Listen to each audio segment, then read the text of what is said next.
ಪ್ರೇಮ ರೆಸಿಪೀಸ್ಗೆ ಸ್ವಾಗತ. ಇವತ್ತು ನಾವು ಸಾಂಬಾರ್ ರೈಸ್ ಮಾಡೋದು ನೋಡ್ಕೊಳ್ಳೋಣ. ಬರೀ 10 ನಿಮಿಷದಲ್ಲಿ ಮಾಡ್ಕೋಬೋದು.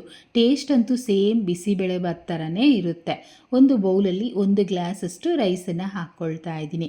ಅದೇ ಗ್ಲಾಸಲ್ಲೇ 3/4 ಗ್ಲಾಸಷ್ಟು ತೊಗರಿಬೇಳೆ ಹಾಕ್ತಿದ್ದೀನಿ. 1 ಗ್ಲಾಸ್ ರೈಸ್ಗೆ 3/4 ಗ್ಲಾಸಷ್ಟು ಬೇಳೆ ಕರೆಕ್ಟಾಗಿರುತ್ತೆ. ಈಗ 2ರಿಂದ 3 ಸಲ ನೀಟಾಗಿ ತೊಳೆದು ನಂತರ ಅರ್ಧ ಗಂಟೆ ನೆನೆಸಿಟ್ಕೊಳ್ಳೋಣ. ನಾನು ಕುಕ್ಕರಲ್ಲಿ ಒಗ್ಗರಣೆ ಹಾಕ್ಕೊಳ್ತಿದ್ದೀನಿ. 3 ಸ್ಪೂನಷ್ಟು ಎಣ್ಣೆ ಹಾಕಿ ತುಪ್ಪ ಹಾಕ್ಕೊಂಡ್ರೆ ಇನ್ನೂ ರುಚಿಯಾಗಿರುತ್ತೆ. ಸ್ವಲ್ಪ ಸಾಸಿವೆನ ಸೇರಿಸ್ಕೊಳ್ಳೋಣ. ಸಿಡಿತಾ ಇದೆ. ಈಗ 2 ಬ್ಯಾಡಗೆ ಮೆಣಸಿನ್ಕಾಯಿ, 2 ಕಡ್ಡಿ ಕರಿಬೇವು, ಹಾಗೆ ಒಂದು ಈರುಳ್ಳಿ ಹಾಕ್ತಾ ಇದ್ದೀನಿ. ಸಾಂಬಾರು ಈರುಳ್ಳಿ ಬೇಕು ಅಂದರೆ ಹಾಕ್ಕೊಳ್ಳಿ, ಅಂದರೆ ನಾನು ಮಾಡ್ತಾ ಇರೋದು ತಮಿಳ್ನಾಡು ಸ್ಟೈಲಲ್ಲಿ. ಈಗ ಈರುಳ್ಳಿ ಪೂರ್ತಿಯಾಗಿ ಹಸಿ ವಾಸನೆ ಹೋದ ನಂತರ ತರಕಾರಿಗಳನ್ನು ಹಾಕಬೇಕು.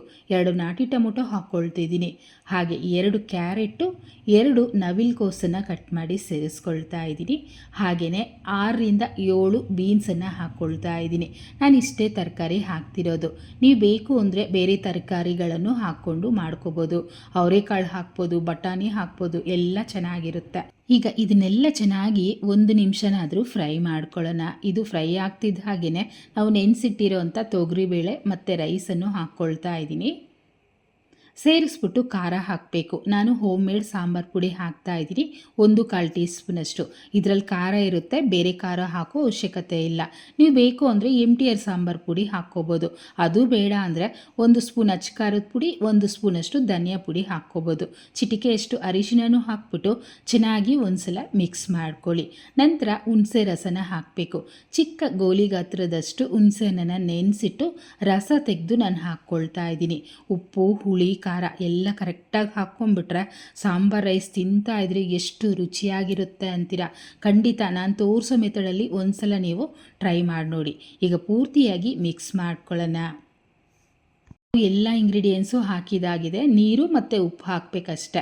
ಈ ಗ್ಲಾಸಲ್ಲೇ ಅಲ್ವಾ ರೈಸ್ ತಗೊಂಡಿದ್ದು, ಸೇಮ್ ಗ್ಲಾಸಲ್ಲೇ 6ರಿಂದ 7 ಗ್ಲಾಸಷ್ಟು ನೀರನ್ನು ಹಾಕಬೇಕು. ನೆನ್ಪಿಟ್ಕೊಳ್ಳಿ.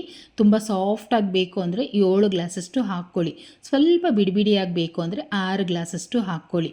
ರುಚಿಗೆ ತಕ್ಕಷ್ಟು ಉಪ್ಪನ್ನು ಹಾಕಿ ನೀಟಾಗಿ ಮಿಕ್ಸ್ ಮಾಡಿ ನಾನು ಲಿಡ್ಡನ್ನು ಕ್ಲೋಸ್ ಮಾಡಿ 4ರಿಂದ 5 ವಿಸಿಲ್ ಕೂಗಿಸ್ಕೊಳ್ತೀನಿ. ನಾನಂತೂ 7 ಗ್ಲಾಸಷ್ಟೇ ನೀರನ್ನು ಹಾಕ್ಕೊಂಡಿದ್ದೀನಿ.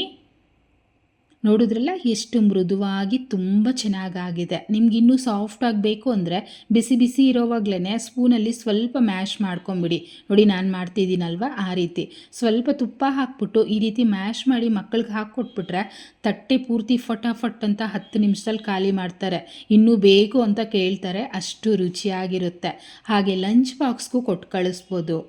ಬಿಸಿಬೇಳೆಭಾತ್ ಮಾಡೋದಕ್ಕೆ ಟೈಮ್ ಇಲ್ಲ ಅಂದಾಗ ಈ ರೀತಿ ಸಾಂಬಾರ್ ರೈಸನ್ನು ಮಾಡ್ಕೊಳ್ಳಿ. ಒಂದೇ ಕುಕ್ಕರಲ್ಲಿ ಬೇಗ ಮಾಡ್ಕೋಬೋದು. ನಾನಿವತ್ತು ಖಾರ ಬೂಂದಿ ಜೊತೆ ಸರ್ವ್ ಮಾಡ್ಕೊಂಡಿದ್ದೀನಿ. ಖಂಡಿತ ಫ್ರೆಂಡ್ಸ್, ಈ ಕಾಂಬಿನೇಷನಲ್ಲಿ ನೀವು ಟ್ರೈ ಮಾಡಿ ನೋಡಿ, ನಿಮಗೂ ಇಷ್ಟ ಆಗುತ್ತೆ. ಹಾಗಿದ್ರೆ ಹೇಗೆ ಬಂತು ಕಮೆಂಟ್ ಮಾಡಿ, ಮತ್ತು ಲೈಕ್ ಮಾಡಿ, ಶೇರ್ ಮಾಡಿ, ಚಾನಲ್ನ ಸಬ್ಸ್ಕ್ರೈಬ್ ಮಾಡ್ಕೊಳ್ಳಿ. Thank you.